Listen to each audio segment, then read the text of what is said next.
Three palaces. The Alhambra Palace in Granada, Spain.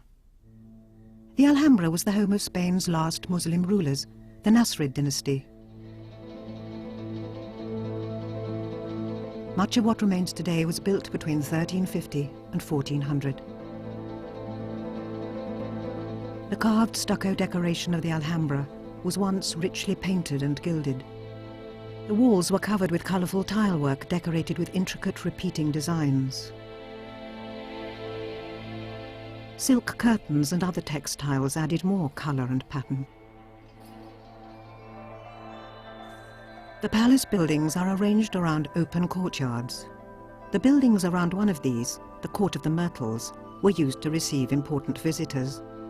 A pool runs the length of the courtyard, and reflected in it is the tower of the Hall of the Ambassadors. Inside this hall, out of the bright sunlight, the light is filtered and formed into patterns by the screens across the windows. A second courtyard is the Court of the Lions. This was a private garden for the Sultan and his household. Here, a large central fountain is supported by carved stone lions.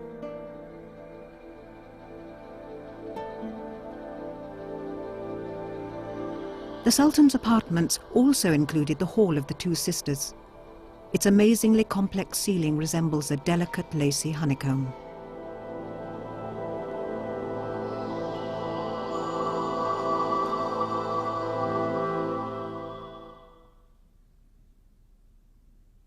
Three palaces.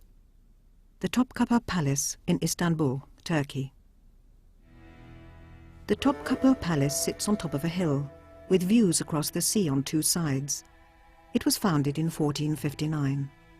The palace remained the official residence of the Ottoman sultans for nearly 400 years. High walls surround the palace. The imposing main gateway has gilded calligraphy above its high arched entrance. It gives access to the gardens, courtyards and pavilions within the palace grounds. The Sultan's officials rode out through this gate to rule his empire or fight his enemies, as depicted in paintings of the time.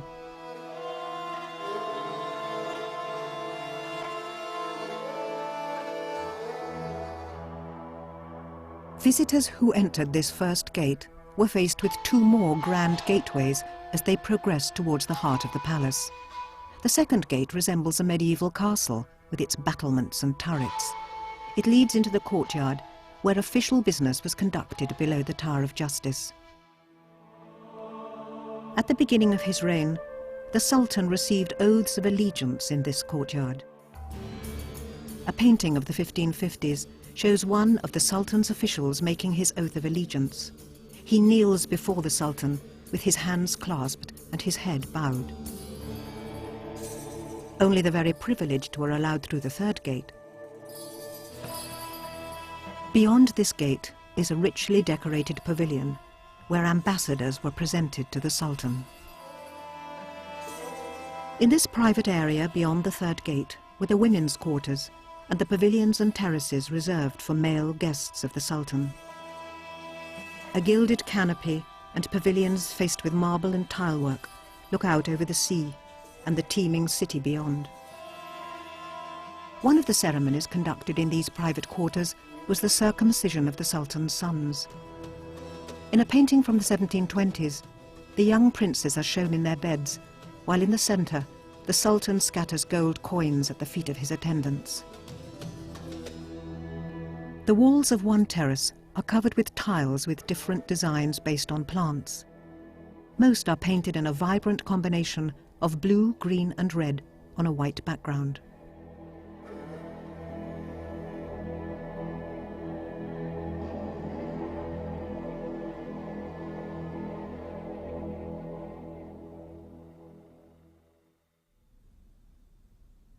Three palaces. The palace complex in Isfahan, Iran. Isfahan became the capital of Iran around 1600. A huge palace complex was built here. Two of the best preserved buildings stand close to one another. One building is the Ali Kapı, or High Gate. The lower part of the building has a brick facade with areas of coloured tilework. there is a great arched entrance at the centre. Above it is a large balcony, the roof of which is supported by slender wooden columns. The Ali Kapu looks out onto a vast square, now called the Maydan-i. Today, an enormous rectangular pool dominates the square, surrounded by formal gardens. At the top of the Ali Kapu is the music room. The curving upper walls are pierced by rows of small niches, some shaped like bottles with long necks. The room is lit from above by windows set just below the elaborate ceiling.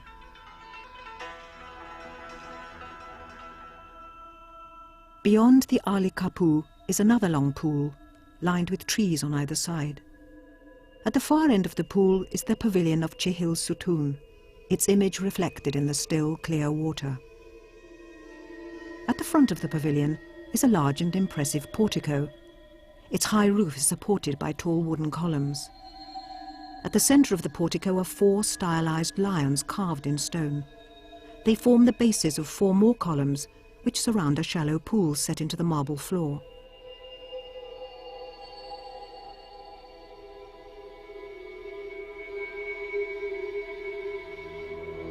Beyond the portico is a magnificent central hall. Here, almost every inch of the walls and vaulted ceiling has fine painted decoration. On the walls there are large scenes with figures. These include depictions of court receptions. In one, the king sits at the centre, flanked by the male members of his court.